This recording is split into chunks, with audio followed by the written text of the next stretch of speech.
Hey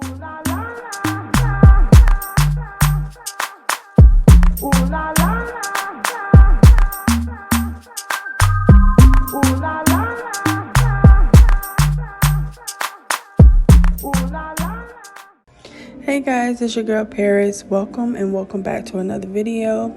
If you are new here, welcome. Thanks for joining. And if you are coming back, welcome back. Thank you for staying. And before you leave this video today, do not forget to like, comment, subscribe if you have not done so already, and share this video. So today's video, I'm pretty much self-explanatory. I'm cooking Sunday dinner with my family. I will have everything that I use in this video listed in the description below, so you won't miss anything from the video. And I season my food by eyeballing it. Unless I'm following a recipe, I pretty much eyeball how I season my meat and everything else.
So with my macaroni and cheese, I make it two different ways.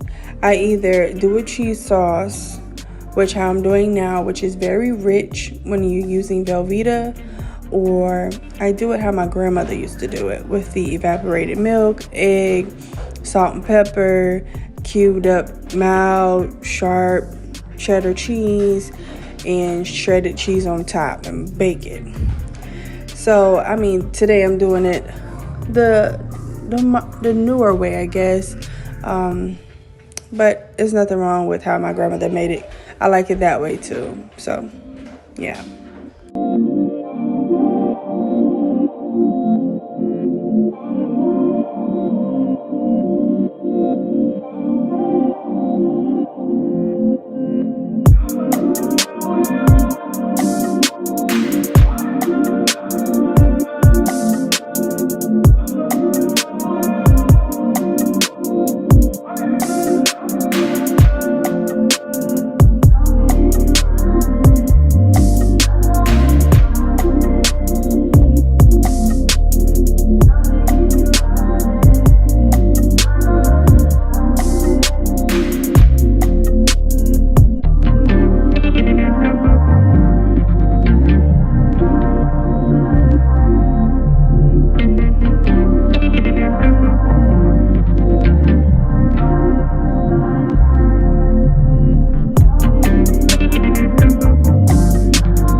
So with my sweet potatoes, my yams, whatever you want to call them, I soft boiled the sweet potatoes so that it was tender enough for me to cut and then put in the pan. I normally put my potatoes in the oven, but I could not find my pan, so I just decided to cook it on the stove. It came out good that way too, but I prefer it in the oven. So I pretty much use the standards: brown sugar, normal sugar, vanilla extract, nutmeg, cinnamon sugar, butter, like butter. Hey, it tastes good with butter. A pinch of salt, not too much, not too heavy on everything, but I want them sweet, and it came out good.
As always, guys, I do thank you for watching these videos and staying tuned to see other videos. If you really want to support me, subscribe. It doesn't hurt to subscribe, but I really do thank you for tuning in. And as always, until next time.